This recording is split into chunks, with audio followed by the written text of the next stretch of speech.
நண்பர்களே வணக்கம். இது விழுப்புரம் மாவட்டம் பானாம்பட்டி ஏரி. இன்றைக்கி 9 செடி எடுத்துன்னு வந்தோம். அந்த 9 செடி யார் வாங்கினா தருண் சரண், அவர் திருவண்ணாமலை நம்ம விவசாயி அண்ணன்.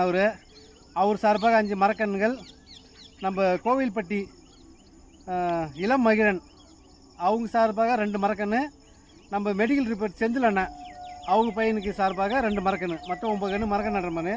இது இலப்பக்கன்று என்ன ஸ்பெஷலிஸ்ட்னா, இலப்பக்கன்று வந்து மழை ஈர்ப்பு சக்தி அதிகம். அதனால் நம்ம இலப்ப மரமாக வச்சுருக்கிறோம். அதுபோல் இலப்ப மரம் வந்து அந்த காலத்தில் வந்து எண்ணெய் வந்து கோவிலுக்கு எண்ணெய் யூஸ் பண்ணுறது இந்த எண்ணெய் தான். இதனால் எவ்வளோ மருத்துவ குணம் இருக்குது. அதுக்காக தான் நம்ம இப்போ இலப்ப மரமாக போட்டுனுக்கிறோம். நம்ம பானாம்பட்டியில் பார்த்தோன்னா எப்படியும் ஒரு 150 மேலே இலப்ப மரம் போட்டுக்கிறோம்.